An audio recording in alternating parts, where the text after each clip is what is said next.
எல்லாருக்கும் வணக்கம். எல்லாரும் நல்லா இருக்கீங்கன்னு நினைக்கிறேன். இது என்னுடைய அணில் குட்டியோட 2வது வீடியோ. வீடியோ நீங்க பார்த்துருக்கீங்கன்னு நினைக்கிறேன். நான் சொல்லியிருந்தேன் வீடியோவில் நெக்ஸ்ட் வீடியோவில் இதோட ஸ்டோரி சொல்கிறேன் அப்படின்ட்டு. நான் என்னுடைய டெரேஸ் கார்டனில் இருக்க செடிங்களுக்கு தண்ணி போட போயிருந்தேன்.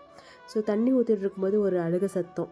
சரி என்னான்னு பார்த்தா அது அணில் குட்டி. அதே நேரத்தில் கழுகு காக்கா 2மே இந்த சத்தத்துக்கு அதை எடுக்கிறதுக்கு ட்ரை பண்ணியிருந்தது. நாங்களும் தூரத்தில் இருந்து பார்த்துட்டு இருந்தோம். ஏன்னா இதோட அம்மா வரலாம் அப்படின்ட்டு. ஆல்மோஸ்ட் ரொம்பவே இருட்டிருச்சு. அவங்க அம்மா வரலை. அப்புறமா எப்படி அதை அப்படியே டெரேஸில் விட்டுட்டு வரது, காக்கா கழுகு கொத்தின்னு போயிடுமோன்ற ஒரு பயத்தில் சரின்ட்டு வீட்டுக்கு கொண்டு வந்தோம்.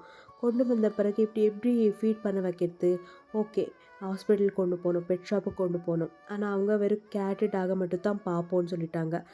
அதான பிறகு பெட்டோட மெடிக்கல் ஷாப்புக்கு போயிட்டு ஃபீடிங் பாட்டில் கிடைக்குதா பார்த்தோம். அங்கேயும் இல்லை. தென் ஆன்லைனில் ஆர்டர் பண்ணோம். அது வரத்துக்கு 2 நாள் ஆச்சு. ஸோ அதுக்கு முன்னாடி இப்போ எப்படி ஃபீட் பண்ண வைக்கிறது ஒரே யோசனையாக இருந்தது. அதோட அதுக்கு பசி, அழுகை. ஸோ கையிலேயே ஊற்றி அந்த கை ரேகையில் குடிக்க வைக்க ட்ரை பண்ணேன். அது குடிச்சிது. நீங்கள் ஃபஸ்ட்டு வீடியோ பார்த்தா அது எப்படி பால் குடிச்சுட்டுருக்குன்னு தோணும். செகண்ட் டப்பா வந்த பிறகு ரொம்பவே சந்தோஷமாக பால் குடிச்சது.